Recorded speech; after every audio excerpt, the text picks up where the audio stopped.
Time to wake up. It's Saturday morning. Find some milk and cereal. Grab a bowl and spoon. No, a bigger spoon. Head to the living room and take a seat on the floor while Joseph and Chris present to you Saturday Morning Cartoon! Hello everybody and welcome to Saturday Morning Cartoon Boom! Ooh, this is a loud boom. This is a show where we plop down on the living room floor with a big bowl of cereal and watch all your favorite cartoons, both old and new. I'm Joseph. And I'm Chris. And today we watched The Pirates of Dark Water, as recommended by Miles from the More You Nerd podcast at The More You Nerd on Twitter. The Pirates of Dark Water aired from 91 to 92, created by David Kirshner, ran for 2 seasons, 21 episodes, produced by Hanna-Barbera Productions, and originally aired on ABC. For a short synopsis from IMDB, a young man learns that he is a prince with an urgent quest to save his world by finding 13 magical treasures of rule. Kind of like 13 Ghosts of Scooby-Doo. Oh yeah, I didn't even really think about that. That's a good parallel. Also incomplete, like the 13 Ghosts of Scooby-Doo. Oh, I see what's going on. Something about the number 13. It makes these shows unlucky. If they just did like 5 treasures, they'd be able to find them all, would have been fine, and the show yeah. would be fine. Yeah. Some of the notable actors from this show, we have Ren, who's voiced by George Newbern. He's also known for voicing Superman and Clark Kent on most of the DC animated series shows since 2001.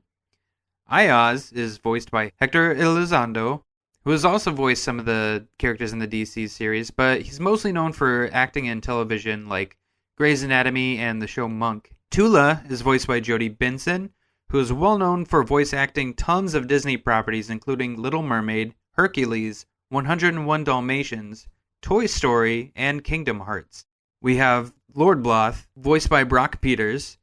Lots of additional voices done by Frank Welker. He did a lot of characters in this show. We also had an appearance by his Transformers counterpart.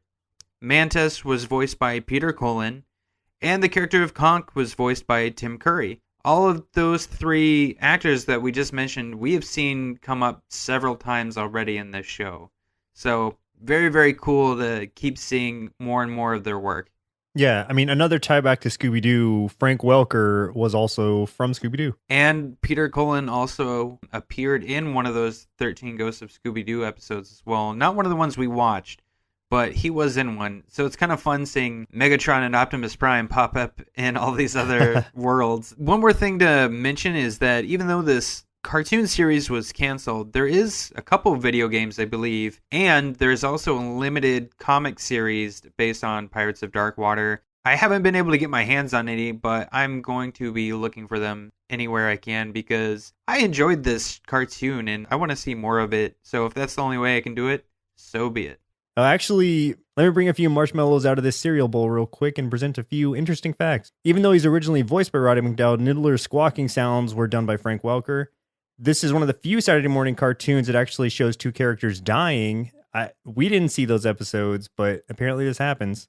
I'm not surprised by that because this is one of the first cartoons, from what I read, one of the first cartoons that was actually very serious. It was a very serious take on a children's animated show. This was a precursor to, I think, a lot of the other cartoons that may have had serious things like Batman, the animated series. Yeah, it's funny that you say that because originally the show was just released as Dark Water. After the first 5 episodes, executives at Hanna-Barbera decided to make the show less serious. So from episode 6 on, the show became known as Pirates of the Dark Water and was less serious compared to the first 5. So the first 5, it was a super intense and serious world. And after that, it was still a little serious, but they were a lot more free-formed about it. I can see that because actually, and I don't know what characters they're referring to, but 2 people die in the first episode. Oh, yeah, that's true. One of the very first thing that happened, which we'll talk about in just a minute. Yes. So do you have any memories of the show, Chris? Not really. You know, I didn't think I had any memories of this show. So Joseph and I are on another show called Nerds on Tap. And we once had Miles, who submitted this one to us, on that show to talk about it, about how this was a show he'd love to see redone as a live-action movie. That was the first I thought I had heard of this show. But once we started watching it, I recognized Ren and Lord Bloth. Just basically the look of them. Some of the look of the world looked really, really familiar to me. So my guess is that I might have seen a little bit of this around the time it aired, but that it's just been so long, I didn't really have much memory of it. For me, I remember the show specifically. Anytime anyone would say Pirates of the Dark Water, I knew exactly what they were talking about. I watched this show not religiously as a kid, but I know that I caught it whenever it was on. I was very entertained by the idea of the show, and I think I had a few toys actually of it. So this was something that I didn't remember much about. I knew it was kind of serious from when I was a kid, but the story eluded me. I knew about the dark water, obviously, because it's in the title, but the rest of it was kind of like, well, let me see what it's like now, because as a kid, I remember enjoying it, and I had a lot of fun with it. I have to say, even coming into it now, I did have a lot of fun, probably in a much different way since I'm looking at it with adult eyes, though. So let's jump right into our first 3 episodes that we watched for today's show. The very first episode, the highest rated episode, and then finally a random or listener chosen episode. In this case, Miles just suggested a couple characters that he likes, so we kind of handpicked this episode based on its involvement with some of these characters. So we'll get to that in a minute, but first we started with The Quest, Season 1, Episode 1.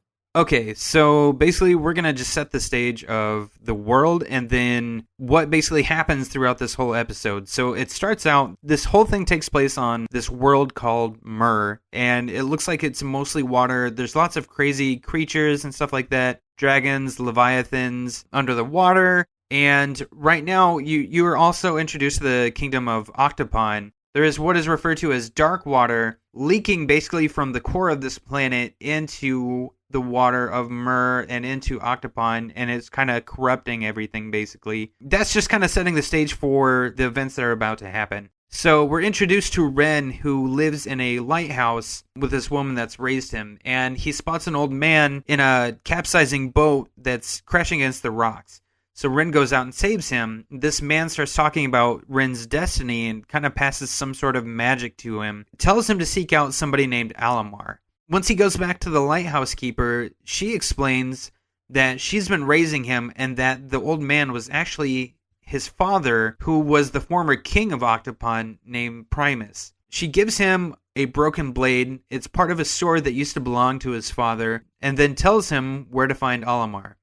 He's kidnapped then by Niddler, who is a monkey bird, on behalf of the pirate Lord Bloth. So he's brought to Bloth's ship and finds out that Bloth is seeking 13 treasures of rule. So it's basically these 13 treasures that if somebody has them in their possession, then they kind of control the fate of Myr. He's thinking that he can use this to his advantage so he can control the dark water, whereas they could potentially be used by somebody like Ren to get rid of the dark water and save the world. Ren ends up escaping because Niddler was actually betrayed by Bloth and ends up aiding Ren instead. And then they head to the Abbey of Galdabar, which is where Alamar is supposed to be found. This cloaked figure greets him and gives him a magic compass. It's more of like a gem or a pendant he wears around his neck, but it lights up and points him in the direction of where each of the 13 treasures are supposed to be. He then meets Alamar, who's this big dragon, and gives him a prophecy that says whoever holds the 13 treasures will basically control the fate of the world. Bloth shows up with his pirates. They kill Alamar. Ren escapes and ends up in this seaside town, kind of regrouping and trying to plan out their next move with Niddler. At the tavern that he's at, he meets Ayaz, this older pirate who hears Ren and Niddler talking about treasures, volunteers to help him out because, treasure. There's also a serving girl at this tavern named Tula who overhears them, kind of butts into the conversation, but Ayaz keeps shooing her away. Ayaz tricks them into stealing a ship, and they end up sailing out after the treasure. They end up finding out that Tula stowed away in the bottom of the ship. So now they're all on the ship together. Bloth attacks. They head for the first treasure. And antics ensue. That was a mouthful. Woo! Yeah. There's a lot that happened in that first episode. There was a lot. There was a lot, but it really sets the stage of what's going to happen. It sets the tone for at least the first 5 episodes of seriousness. You have the death of Primus. You have the death of Alamar. And Alamar is a giant dragon, dude. Like, I wish that Alamar would have come along with them. Like, why couldn't he? It seems like he could have fought off a few little pirates, but I guess he just got overwhelmed. I don't know. Oh, yeah, because, and they didn't even, I don't know, they took the gloves off for this because it was, yes, he's this big dragon, but, they had, the entire crew of Bloth's ship, stabbing him and shooting him with arrows and stuff. They don't show, the blades actually piercing him or anything, and they don't show any blood. They just kind of show him go down on the ground, and he's just covered with the pirates, basically. And then you have a close-up between Ren and him talking. You're just seeing his face, and not so much seeing his body, which, you know, they lead you to believe is probably Swiss cheese by this point. Yeah, but you definitely still get the impression that he is dead. He's definitely dead. He even says that he's like he can't do anything, like he's gone. And then he just kind of stops talking. I think he actually stops talking before he means to. Like he dies while he's still talking to Rin. Yeah, like mid-speech. You know what? I really like Niddler's character in this episode, and he's kind of degenerated since, I could tell. Yes. Now he's like a really silly character, but in this one, he was a very greedy, and he was just after food no matter what the cost. Even in the process of his hunt for food, he almost dropped Rin because he wasn't going to bring him to anything. Right. So he's just completely in it for himself. He's a selfish monkey bird, and I like his attitude. It's just funny. It's funny in a different way. It's not just comedy like hijinks. He's funny because he's so selfish. Yeah, you know what? And what I'm about to say comes up in one of the other episodes too, but the actions of Niddler are always controlled by how hungry he is. Yeah. He will betray anybody if he thinks he's going to get fed. That's the whole reason that he worked for Bloth and kidnapped Ren, was because Bloth promised him food. Bloth ended up saying he's not going to get any food, so Niddler betrays him, and Ren says, hey, I'll get you some food. So Niddler helps Ren. So basically, he can be bought with food. That's all it took, yeah. Much like me. I mean, if you got some like hot wings or beer, like I'll do whatever you need. If you freeze some grapes for me, I'm all yours. Right. That is my currency, frozen grapes. Quit being healthy. I loved this episode. I love the introduction to the world, to the show itself. The animation was beautiful. I loved the water and everything. I love the music. Just the whole feel, the whole aesthetic of this show from this point was really awesome. And it was everything that I was hoping it would be. It has some awesome pirate stuff. Just has some awesome just fantasy things in general. I have so many good things to say about this. And honestly, and I don't know why this gave me this feeling, but for whatever reason, watching this first episode gave me this nostalgic feeling for The Legend of Zelda for some reason. And I don't know if it's because I felt like Ren had somewhat of a similar appearance, like in the face, to Link, and you might be able to draw some parallels between the quest that he's going on in the beginning of, you know, A Link to the Past or something like that. For whatever reason, it reminds me of that, and it made me like this show even more. Oh, and the voice of Bloth in this first episode is fantastic. He's so cool. It's a voice that I have not heard in cartoons before.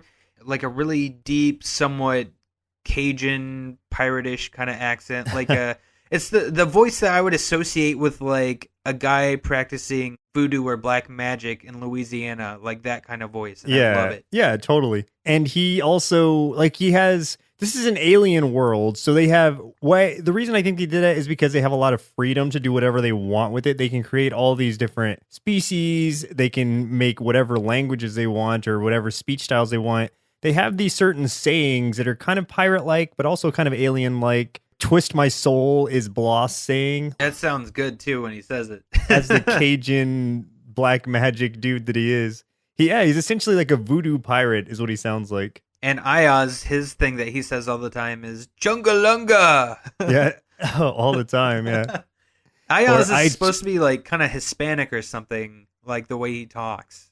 I don't know what he is, but he is very against women and animals. He's all about the bros. He doesn't care for anybody else. Right, especially women. Yeah, especially women. He's all about treasure and the bros. They have a really good mix of pirate-like personalities and tendencies with these characters.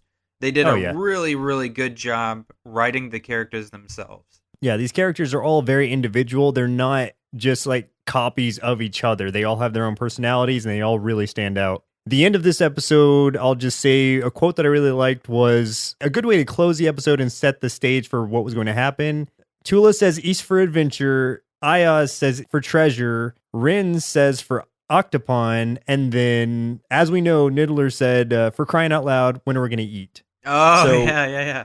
Yeah. So he's, as we said before, he's all about food. That's a really good representation of their personalities right there. Exactly. Yeah, they lay it out really straightforward in this first episode, and they give you really everything that you need. And it's still only a 22-minute episode. It's not like a longer episode or anything for a start. It just crams so much into it, but it doesn't feel full. You know what I mean? Yeah, it honestly, works out well.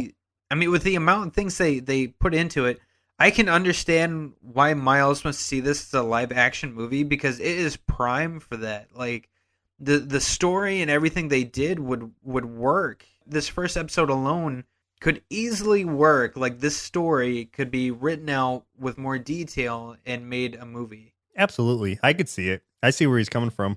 And that was just the first episode. So let's jump over to the second one, see how it continues on. It was The Soul Stealer, Season 2, Episode 7. This is the one that I chose because it focuses heavily on Rin and Rin's character. And that being one of Miles' favorite characters, I figured it was something good to bring out for him. So, Miles, this is for you. So in this episode, it starts out with, we see Bloth talking to this creature kind of thing in like a giant jar that he keeps referring to as the Soothsayer. The Soothsayer tells him that Rin is the only one destined to collect the treasures, so he comes up with a plan. And what happens is Morpho creates a potion that would basically swap the souls of Rin and Bloth. Per the usual, Rin gets kidnapped. Niddler also, because Niddler and Rin are kind of off, doing their own thing, and they get caught off guard. There is an antidote, however. So Bloth trades places with Rin. So basically their souls switch and enter each other's bodies. And then Conk also switches with Niddler because they decided that Rin would be going back to his crew and he couldn't return without Niddler. So they had to have somebody swap souls with Niddler also, and that gets to be Conk. Conk is like a small pirate, kind of a doofus, kind of caveman-like in the way that he speaks. Very simple. So the fake Rin and the fake Niddler return to the crew, and they take port in Jondatown to get supplies. Ayaz goes off to a game house to gamble. When he doesn't return on time, Rin goes after him. The original crew of their ship, which is called the Wraith, I forgot to mention that in the first episode, the crew that they stole it from is there in Jondatown and is basically waiting with the captain, whose name is Jote. So they get in there and they capture the fake Rin and put him in what's basically a fighting pit. Now, in the meantime, the fake Bloth, who is Rin in Bloth's body, is smart enough to realize that Bloth is much stronger than him and that the crew of that ship didn't really consider that. So he basically just bends the bars of the cell that he's in and just pretty much walks right on out. So they escape and they head for the same town. So basically, towards the end of the episode, it all ends up with a battle between everybody on the ship, the Wraith. And the others finally realize that it really is Rin and Bloth's body when Tula's life is put in danger and the fake Rin really doesn't care. And it's Bloth who goes and saves her. So they realize that Rin is actually in Bloth's body. So they help him out. They're able to subdue both Conk and Bloth and switch their souls back. But afterwards, somebody from Bloth's crew comes by on a dragon thinking that the fake Bloth escaped, and they swoop down and pick him up to carry him away, not knowing that it's actually their boss Bloth back in his own body. That's pretty much how the episode ends. Something of note real quick, the guy whose ship the Wraith originally was, Jote, in this, he's like a camel pirate dude. He's got a camel face, like literally a camel face. And I went back and watched part of the first episode where the ship was stolen and he ran up to stop them. And he was a human in that episode. He was dressed the same, but he was just a regular human. So I guess they weren't as comfortable branching out and pushing those alien species as much in the first episode. And they just decided to change it all together. I guess I didn't think anybody would go back and watch like I did, but I'm calling them on it. That's weird. Yeah. You know what? I like them using more of the alien kind of people anyway. It gives it kind of like a Star Wars kind of feel, in that this world could have any number of strange looking humanoids and stuff on it, and it's not, weird to anybody. Like, it's just common. Yeah, absolutely. And there's a lot of really funny things that happened in this episode. I like Ayaz's whole outlook at the gambling house and stuff like that. He even warned Rin originally, like, if that's where we're going, that, that's where I'm going to be. I'm going to be there the whole time. Yeah. So yeah, I thought that was kind of funny, and it really fits his character that he's out for treasure. So of course he goes to the gambling house and basically stays there until someone comes to get him. And the soothsayer, really, I was looking at him, he's just a big giant jellyfish. Like he's a jellyfish in a jar. Oh, I totally forgot about this. At the very end of this episode, Bloth goes back to the soothsayer and just basically kicks the thing over, and I would assume the soothsayer dies because he obviously breathes that water or whatever liquid he's in. Bloth is relentless. He kicks over that jellyfish jar and the poor soothsayer just because things didn't go his way. So one thing that I wanted to note, and it's it happens in the next episode too, and it's becoming habit. Hopefully this doesn't happen in any of the other episodes of the series, but Ren sure gets kidnapped a lot.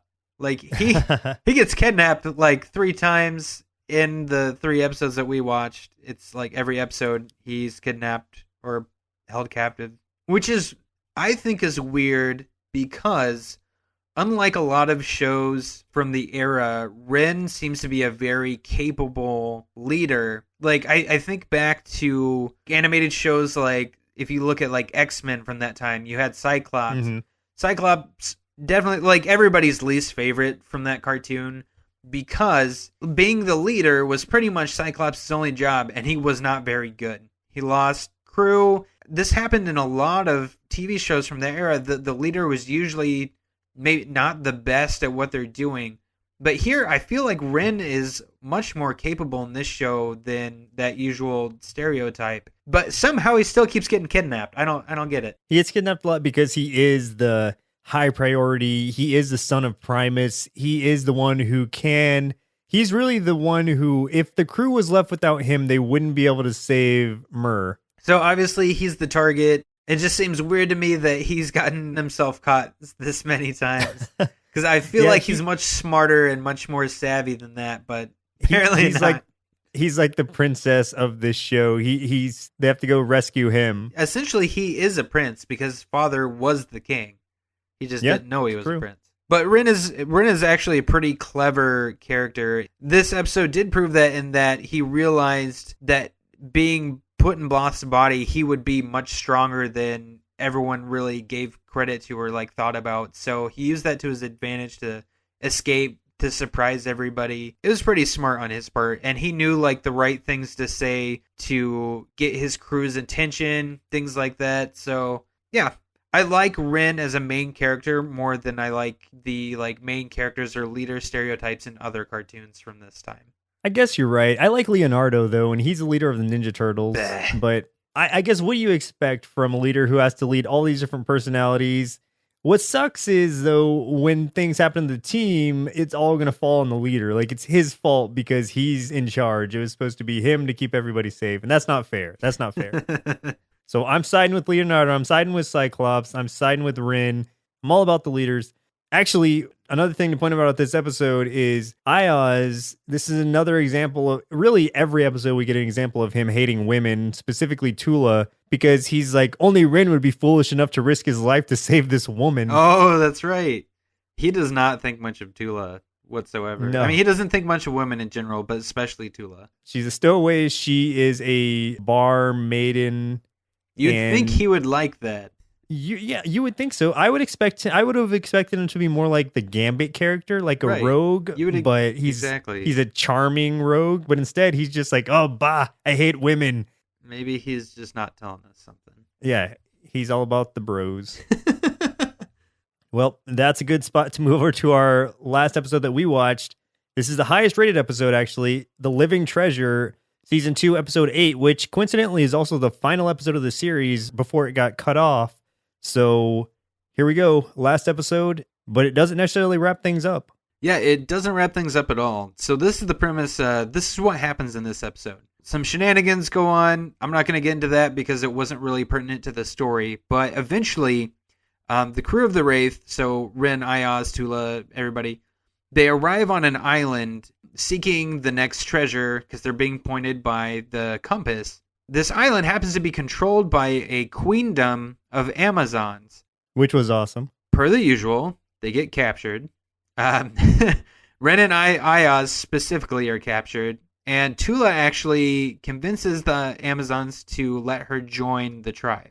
Niddler arrives a little bit later because he was off kind of doing his own thing, and he kind of runs into this little critter. When he gets to the island, basically Niddler injures himself, and this little critter that he finds heals him. That'll be important, the little critter. They stay together, and basically Niddler's trying to find his friends, and the little critter guy is tagging along with him. He's like a little blue, half anteater, half whatever Stitch is from Lilo and Stitch. He's a small blue little alien creature who can't speak English or anything like that, but he makes noises and he can heal people. Tula gains the trust of the Amazons, and after she does so, she tries to secretly free Ren and Ayaz, but she gets caught. She gets caught, but just kind of plays it off that she was just trying to get them food.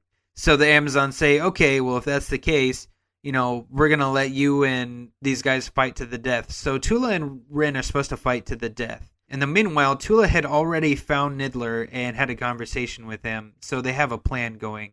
Whether Ayaz was part of this plan, I don't think he was. I think this just kind of worked in their favor, but Tula fights Ren to the edge of a cliff. And Ayaz is like, I'm not letting you do this, and he goes to try to tackle Tula, who flips him over into Ren. They fall off the cliff. But Niddler is below that cliff with a net and catches them and basically saves their lives. So it looks like Tula killed them. The Amazons are like, yay, you're our friend now. The Amazons end up capturing that little critter that was with Niddler. And when Tula tries to help it escape, she gets caught once again. She's not very subtle, apparently. Around this time, Bloth shows up to this island because, remember, he's also looking for the same treasures. He basically attacks and catches the crew off guard as they're trying to repair a glider to escape this island.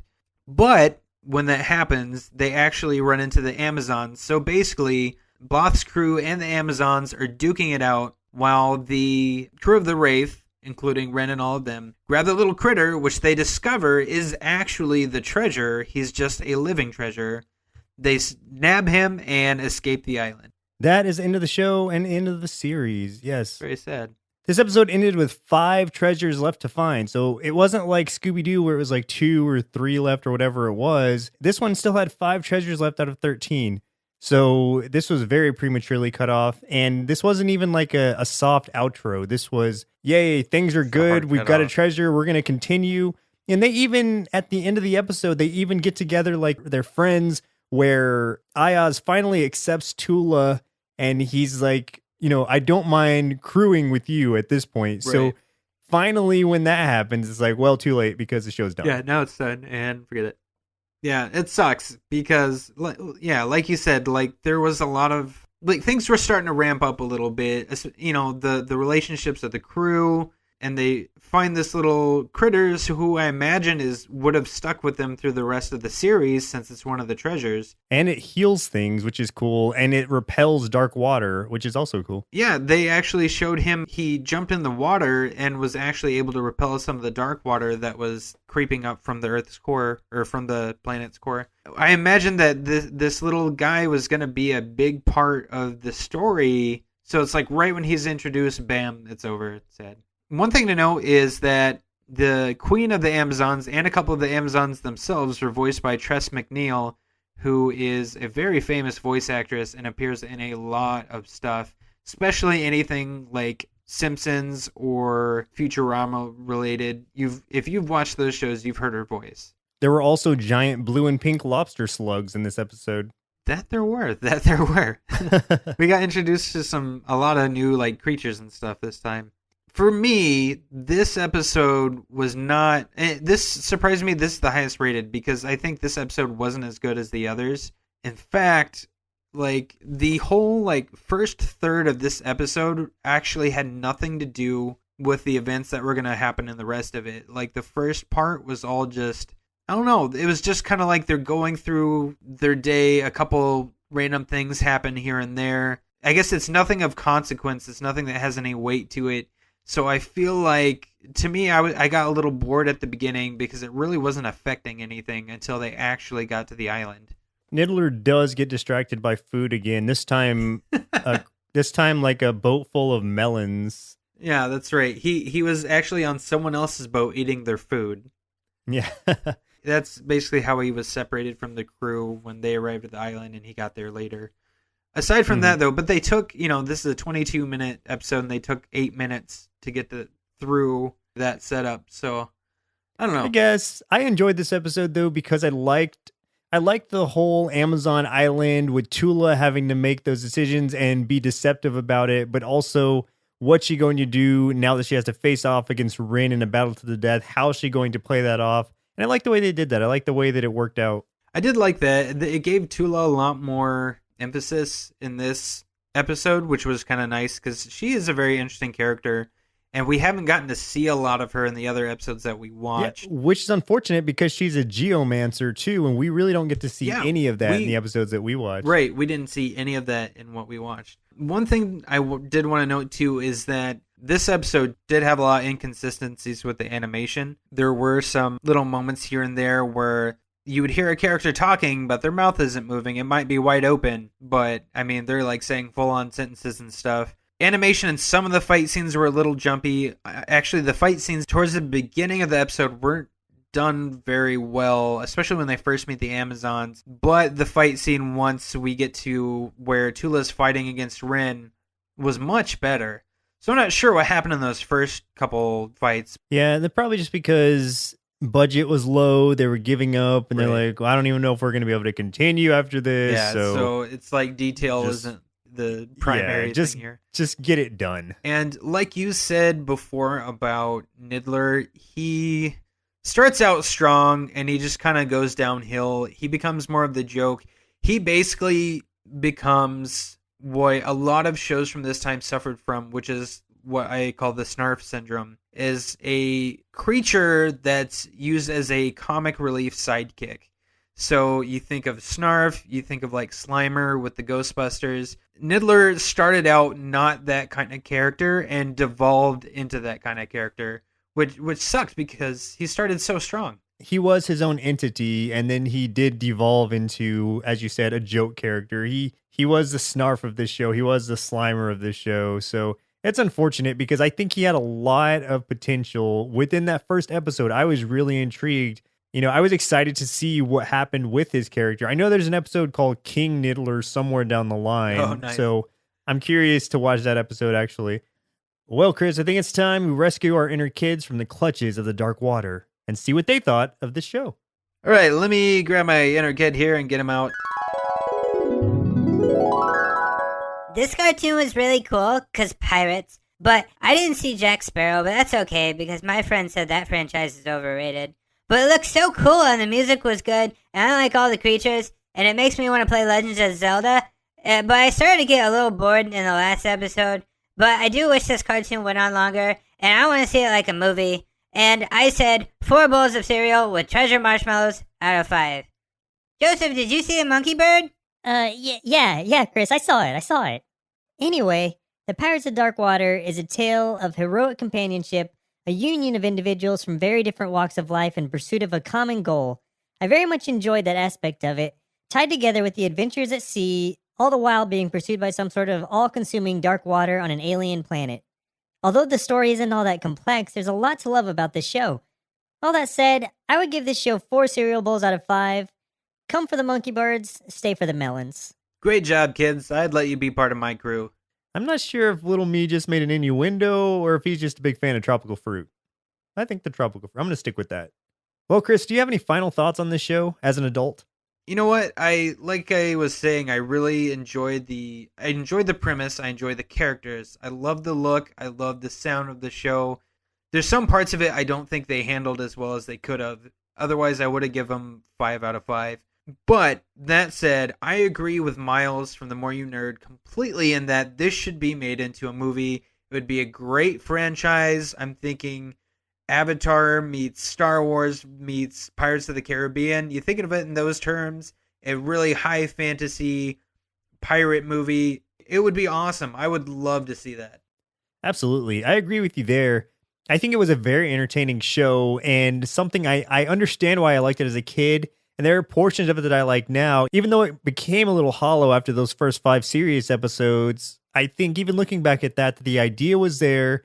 If it had stuck with that original style, I don't know if it would have lasted even as long as it did, but I think as an adult, I would have really appreciated it more than I did the de-evolution, especially of Niddler himself. He transformed from my favorite character into probably my least favorite character because of what he became. That's an unfortunate side effect of programming in general, network execs, whatever the case was. This was a cool show, and I definitely recommend going and check it out. I do too. Definitely check this one out.